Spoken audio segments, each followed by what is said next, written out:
result didn't suit the axis of evil. And who is the axis of evil? It is America, it is Israel, and it is Europe. Does anybody remember when Hamas was rightfully elected in Palestine? Their vote wasn't counted. Why? Because it didn't suit their masters, the imperial masters. They want you to vote for who they want in, and if you don't, they don't accept it. Those illegitimate tyrants in Egypt who slaughtered and burned 3,000 innocent women and children this week on their Eid in Rابعة mosque, they are now running Egypt. I won't say they're the current government like the United Nations and America and everywhere else. I won't say that because they're illegitimate. They're tyrants. It was a clear coup. It was a coup that happened in Egypt. But how the recognition was instant. Why was it instant? Because it suited the West. The current coup ringleaders are proposing to ban the Muslim Brotherhood. They may well do that. The Muslim Brotherhood was also banned in 1954 and Morsi became president. I say to you that they may dissolve the Muslim Brotherhood, but they will never, ever dissolve Islam. They will never dissolve or extinguish the light of Islam.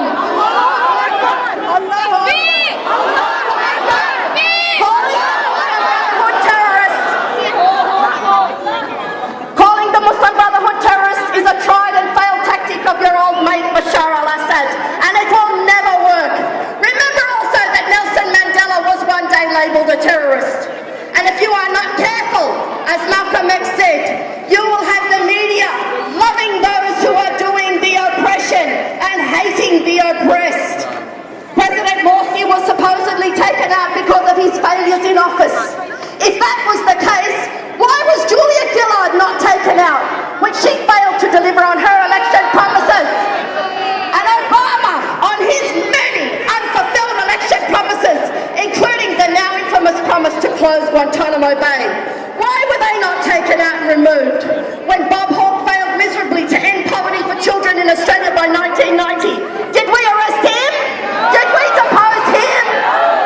If Tony Abbott promises us the world next month but fails to deliver in his first year in office, will our army and Rudd conspire to take him out? Is that how it is? Will innocent Australians who voted for Abbott be slaughtered on the streets of Canberra? What if they were burned alive in churches in Canberra? Or does that only apply to Muslim lands? I say to you all here today and the rest of the world, we know during Morsi's rule that he was sabotaged from every angle. He was sabotaged by the US and Israeli-backed opposition. We know how your game was played. Democracy is an illusion. It's a very nice theory, but it's man-made and it's a fallacy. To the Coptic Christians of Egypt, do you not know your own history? Was it not a Muslim ruler that gave you sanctuary when the Romans were killing you?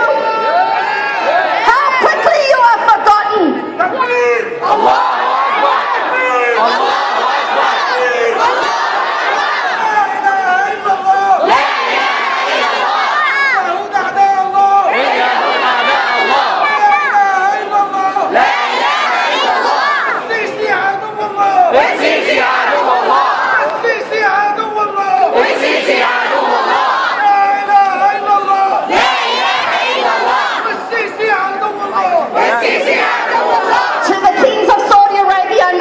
Nothing in the Middle East, afraid of losing their corrupt creations. I say to you, the King of Saudi Arabia, Taqillah! Taqillah! Taqillah! The last 7 days have shown us Muslims what democracy can get you. Have a look at these pictures. These dead bodies. This is what democracy gives to Muslims. As Muslims, we say this. Islam is our constitution.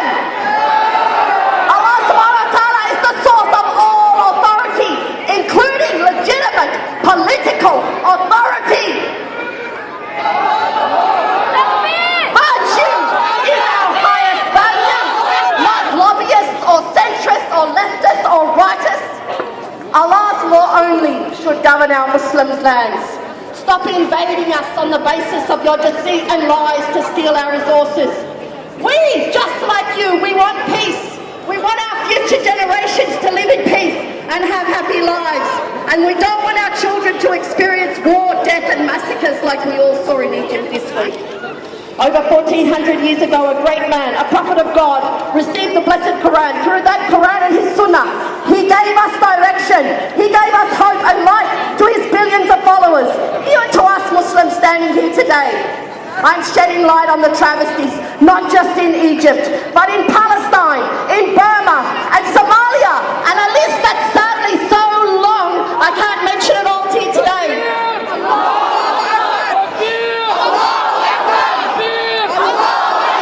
The Western Constitution states that all men are created equal, black and white, that their rights are unalienable to pursue life, liberty and happiness. But that doesn't seem to extend to us Muslims. Where are our rights? Or we don't have our rights because we say La ilaha illallah. Where are our human rights to that same liberty, that same peace, that same happiness? Were those rights on display in Egypt this week? It seems if you're a Muslim these days, you are entitled to one thing. You're entitled to be collateral damage or the next drone. That's what you're entitled to be as a Muslim these days. Mark my words, there will be no peace in our world until every human being is given his God-given right. And that includes us Muslims. You terrorize us, you kill us, imprison us, and you plunder our lands. And then you have the height to say, we just want peace in return. I say to you, get real. The winds and chants of revolution will not quiet until we are left alone to run our own affairs and we are free to live in peace. I say to you, my brothers and sisters, that we are facing trials and tribulations that Allah subhanahu wa ta'ala promises us. If the prophets of Jesus, Moses and Abraham were tested, then who are we? I will speak now in closing. We Muslims have a dream that one day this mighty ummah of Muhammad sallallahu alayhi wa sallam will rise up and uphold the deen of Islam and the true meaning of La ilaha illallah. We Muslims have a dream that Allahu Akbar. The sons and daughters of the future generations of our martyrs slaughtered this week will live under the utopia that is Islam. We Muslims have a dream that one day our Muslim lands will be places of peace and justice, and that the stinking hypocrisy of democracy will just be a bad memory. We Muslims have a dream that one day all the children, and that includes our Muslim children, will live in this world in peace, and their human rights will be given to them, and that all the tyrants of this world are reduced to nothing more than firewood for the hellfire. Remember, my brothers and sisters, no matter what, la hawla wa la quwwata illa billah. Sawra, lakin sawra fi sabilillah. Sawra fi sabilillah. Sawra fi sabilillah. La ilaha illallah. La ilaha illallah. Assalamu alaikum wa rahmatullahi wa barakatuh.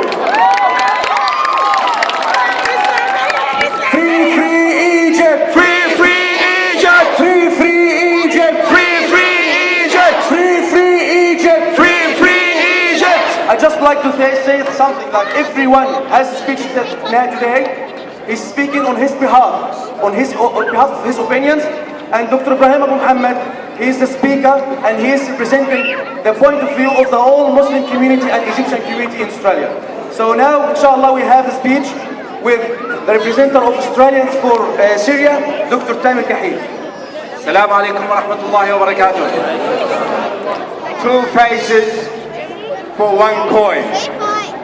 Sisi and his army against our brothers and sisters in Egypt. Bashar al-Assad and his army against our brothers and sisters in Syria. I take you back to the 80s when Muslims won the election in Algeria. This was not expected, was not recommended, was not liked by the international community, and therefore the army took them down and took up the power. So we see from east to west, it's the army that is working against Muslims. The puppets that we see, the Dog al-Sisi, or the other dog in Syria, Al-Assad and his companions, they are only puppets, brothers and sisters.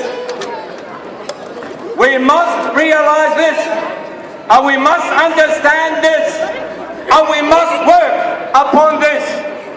The bloodshed in Syria has entered the third year. The international community only condemned and said we don't agree with this. But what they've done, warning them, I said, you have crossed the red lines. What's the next step? Draw another line. More killing and more killing. And that is exactly what's going to happen in Egypt.